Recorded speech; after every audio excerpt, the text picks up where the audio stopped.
Hello, everyone, and welcome to Friends and Neighbors. I am Sandra Onal, and we are missing Miss Sherry Tatum today, but I've got some fabulous friends with me that are here to help guest co-host with me. I have the wonderful Regina Howard, and I have Miss Julia Walker-Cruz with me, y'all. Friends, welcome to the set. Hey. It's so nice to be It has been way too long that I have not been with you, but I'm so happy to have you, and of course, you're fabulous always. Okay. So, but you know what? I was thinking back, because I feel quite seasoned in my life now that I'm getting older, but I was thinking about just growing up. I have a 5-year-old daughter, as you guys know, and you know, things are moving along in her life, and I started thinking, wow, how was I when I was 5, 6, 7, 8, maybe a teenager? But it feels like it's been like 15,000 years ago. Yes. I can't remember. Does it feel like a lifetime yes, ago? It does. It does. A lot happens. Yes, especially a lot has when happened. you see your children. Yeah. Yes. And your children are growing up, and then they're the age that you were, and you think, was I like that when I was Did I do her that? age? Did I do that? Right. Yeah. So, but gosh, you're making us think. I know. Yeah, So I put you on the back. spot. Do you remember your teenage years? What were you out doing? Just going to dances and doing my schoolwork and You were studying in the library. Sure, yes, that's what I was doing. How about you? Literally, I really was. You really were? Yeah, I really was. No, I was not a good student. Yeah, I didn't. I didn't even go to prom. Really? Believe it or not. Oh my goodness. You know, and so, but it's okay. Yeah. It's still good. Yeah. But just to watch kids get ready for prom now, Yeah. and you think about it, it's so much different It Right. is. than when we What were it was. preparing, and we, you know, back in the day, even if you went or if you didn't go, you Right. still watch your friends get ready and Right. prepare for it.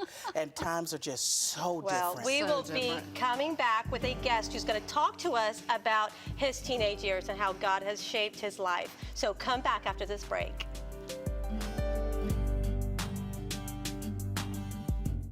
Hello, I'm Mike Lindell, inventor of MyPillow. Thanks to your support, you've helped make MyPillow become one of the fastest growing companies in America.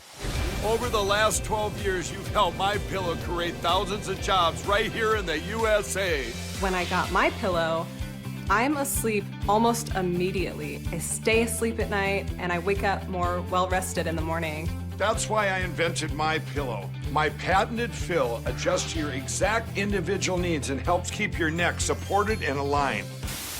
I'm interrupting this commercial right now. Retailers have canceled MyPillow, and to thank you for your support, I'm gonna pass the savings directly on to you. For example, you get my 6-piece towel sets, regular $109.99, now only $44.98, or MyPillow dog beds for as low as $19.99 with your promo code.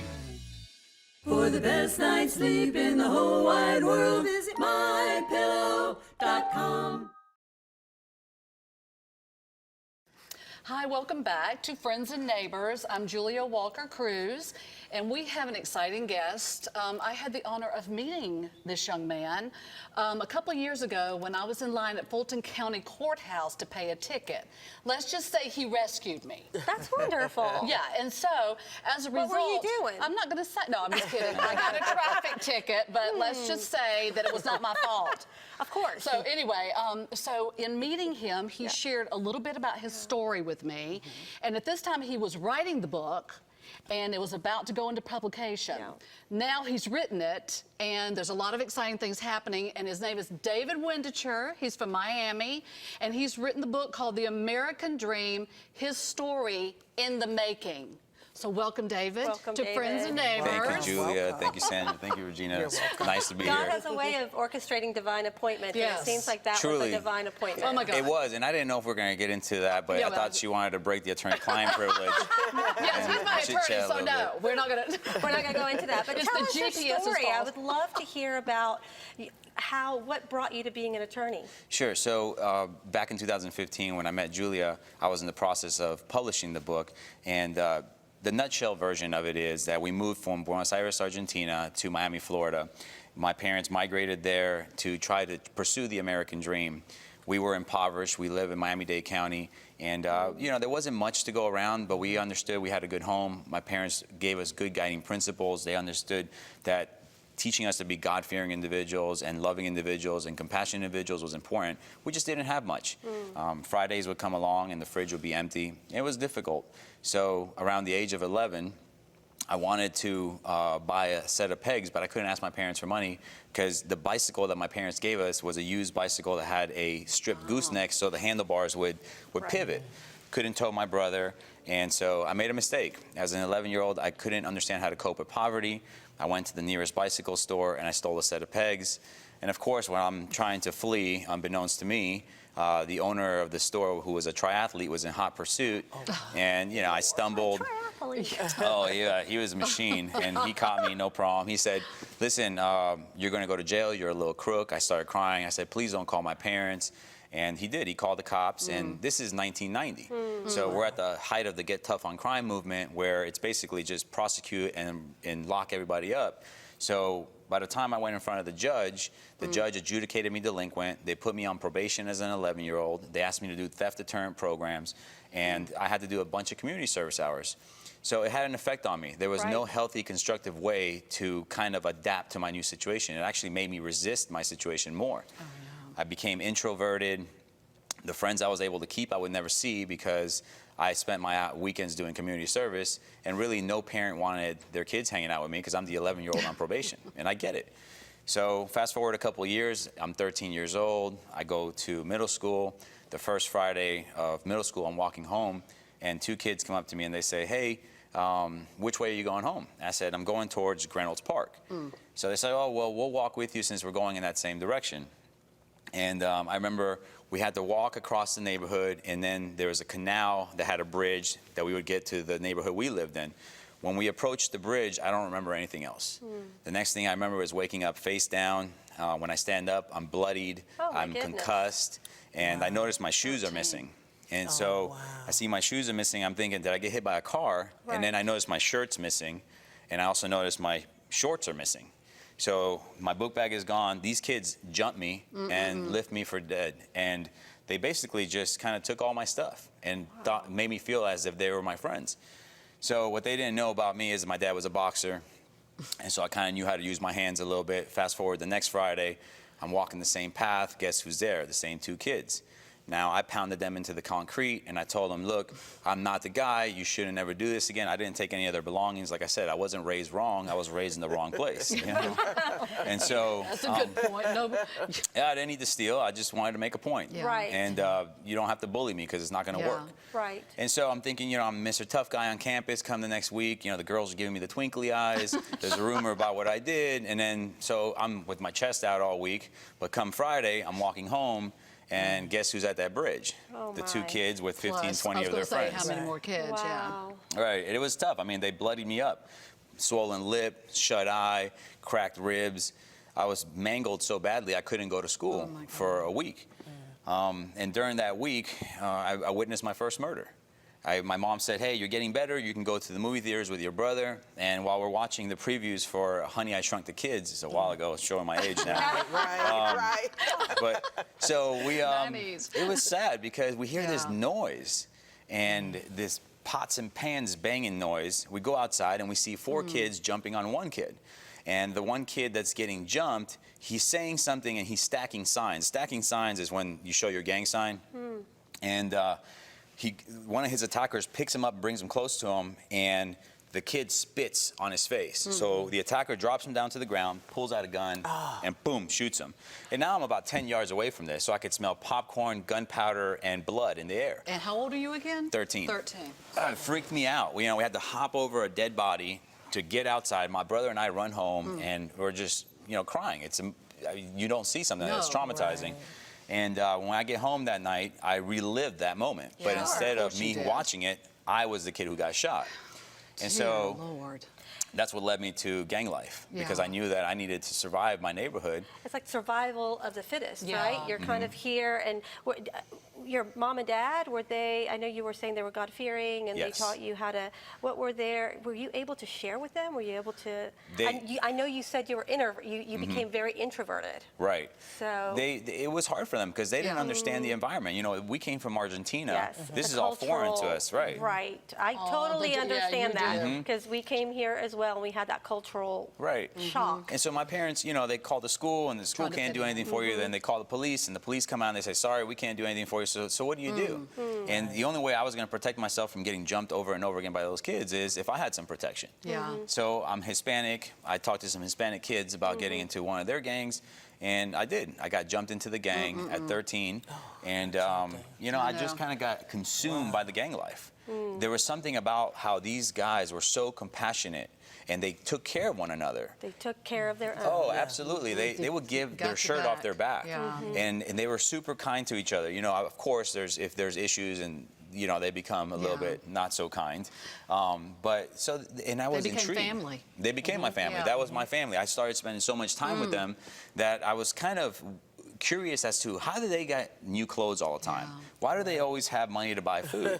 And so here I am thinking, what they're doing something. I want to know what it is. So I paid more attention. I noticed they were selling drugs.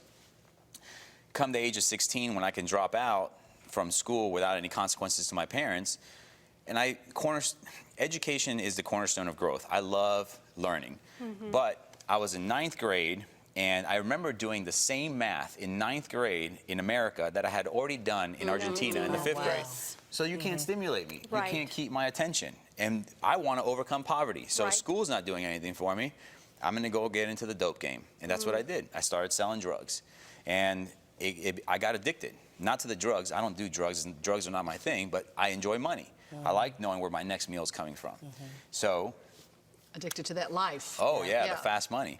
And you mentioned that it becomes kind of like a high in a way, and not that you were doing drugs, but the actual, I'm getting paid, there's an Quick incentive fix, here, it's a yeah. quick fix, I'm getting clothes, I'm getting all these things, it's kind of that lifestyle. Oh, totally. And you can provide for your family. Right. Yeah. And now, mind you, I got arrested at 11, so I have a record. The jobs that 16-year-old kids are getting, which is, you know, Yeah. working at McDonald's You're or like, Burger I King. can't do I that. can't get it, And right? Because all of a remember, sudden, yeah. I have a Right. record, and that's you're what the very, system did to me. right, and you're very smart. You're very, you Yeah. gather that, glean that from you. So you're kind of like, you know, Gotta figure mathematics. I something got out. this. Let me Yeah. get right. And then once you exactly. start, Oh, it's an addiction. it's hard to stop where That's your what you addiction said. comes Yeah, in. that's the problem. And then, you know, well, I've got it now, so I need to make sure Yeah. that I keep this food to be able to go to the refrigerator on a Friday. Right, and then the food's fridge is there. full, Yeah. exactly. And so now, a couple of months into that, I started realizing that I can run this like a corporation. I was thinking bigger.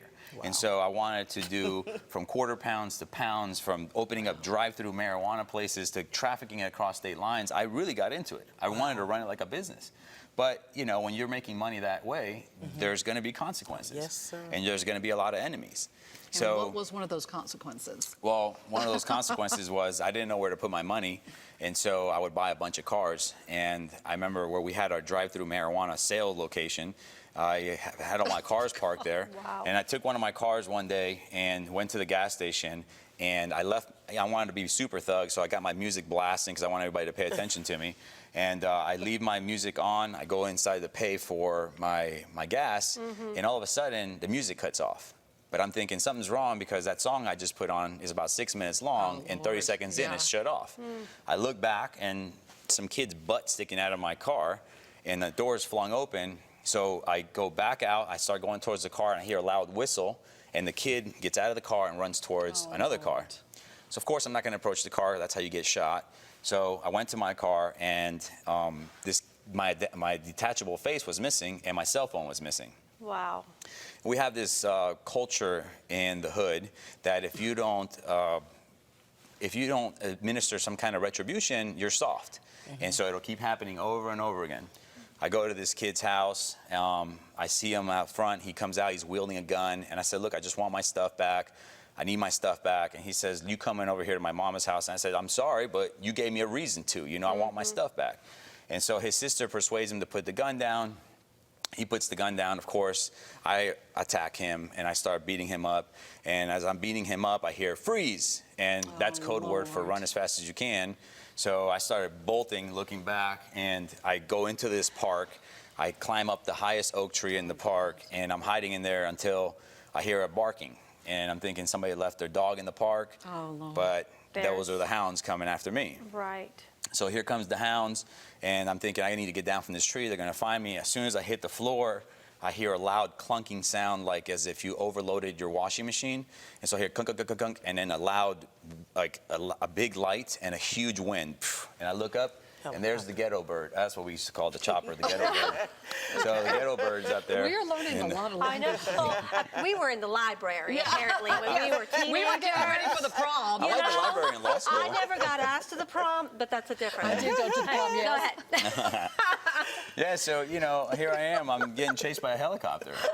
I'm running across the park, and I have to hop over a fence to get to my safe haven. And it's one of those fences that has the pole and then the protruding fence. So I put my hand on there, and I throw my body over it. And I didn't realize I pierced my hand. So I'm hanging off the fence. Oh, my God. I'm dripping blood. I'm getting a little nauseous. And unfortunately, I want to preface this with saying I don't have a disdain for police officers. I love police officers. They're phenomenal. But back then, my experience was that they were abusing their discretion. I mean, I've had plenty of times where I got beat up by police officers and taken to rival gang territory. Or I got stopped for whatever profile they had, and they would say, hey, what are these drugs and money on you? We're going to take this as your lucky day. And I'm thinking, it's your lucky day. You just made some money. Right. You know? And so that was my experience, and I'm thinking, at this point, this is the one time that they'll probably pull a bullet in me. So I rip my hand off the fence. I'm getting nauseous. I get to my friend's house, and I hide. And I hide the whole night. I wait for the morning, and then I realize I'm being looked for everywhere. There's a warrant for me. Everybody knows who it is because I went to the kid's house. They identified me. So I had to turn myself in. I turned myself in. I'm 16 years old. That just takes so much courage. It sure does, just to turn yourself in. To turn yourself in. Where were you in that spot? We've got about 2 minutes before the next commercial break, because we'll be back. We'll be back to talk about this. But what gave you that courage, or were you just scared? I was scared because I knew that they were going to come find me at some point, and I know how those things end up. Gotcha. And so I was Better to turn willing yourself to, in. exactly, turn myself in. Turned myself in. I went in front of the juvenile court judge. The prosecutor stands up and he says, we object to his pretrial release. He's got 11 arrests the last 12 months. He's going to have someone's innocent blood in their hands. And the public defender stands up and says, no, this is self-defense. They're coloring it that way because they know this was self-defense. They're saying I'm gang affiliated, and maybe that was true, but they got so tired of it that he stood up and said, we're going to just direct file him. And they take me from, direct filing means that they're going to take me from juvenile court to adult court. And the worst thing you can do is put a 16-year-old incarcerated with some really violent people. There's nothing good that comes out of that. With a 16, direct and we're talking file. about we did the prom. We were like getting ready for it. I was looking at 15 years in prison at 16 years old. And you're right there at that moment, and so Dear no God. trial. I don't know much about the court system, but like just direct file, taken meaning right in. we're done, we're moving forward. No, direct file means that they transition me from juvenile court to circuit court, which is adult court. So you still go to court. You Right, still so have instead of battery, now I'm facing aggravated battery. That's right. Well, we've got 30 seconds. So we will be, Julie, we'll be back. Yeah, and we're we'll going be to talk back, more. because what happened while you were in jail, I think, is what led to where he is today. Is that a good way of That's putting exactly that? true. Yes, because to me, knowing the impact that he's making now on lives is tremendous. And we will be right back. We will be right back. Yes. Okay. That is.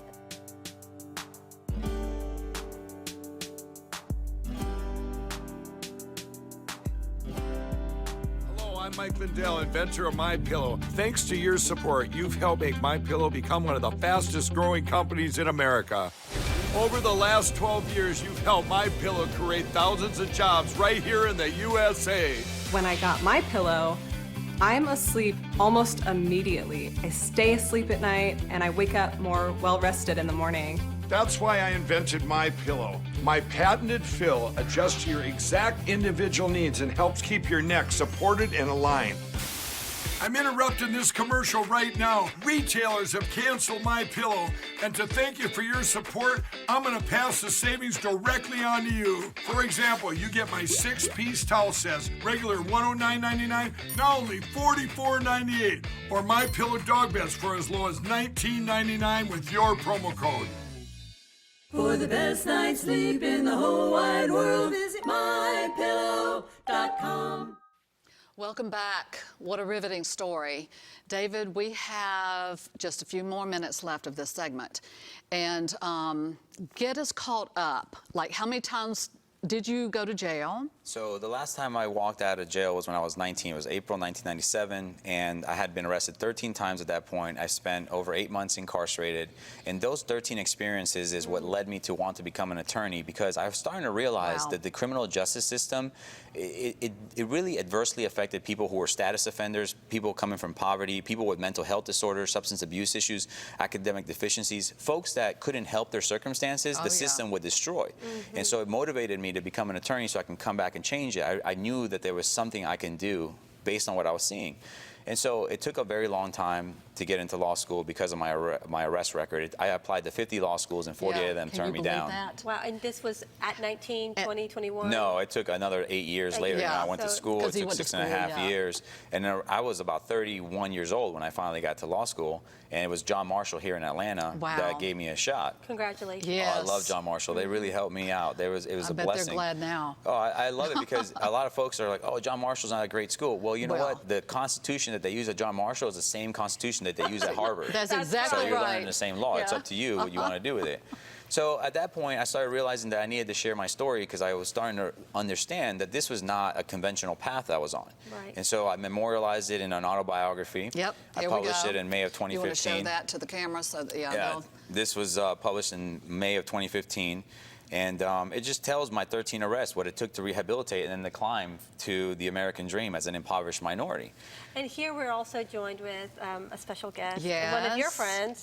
Tell us a little bit about Andre Jones. So Andre Jones is a friend of mine now, and we started off as he's a program participant for RED. RED is my nonprofit, which is Rehabilitation Enables Dreams. Specifically, we're talking about rehabilitating nonviolent offenders.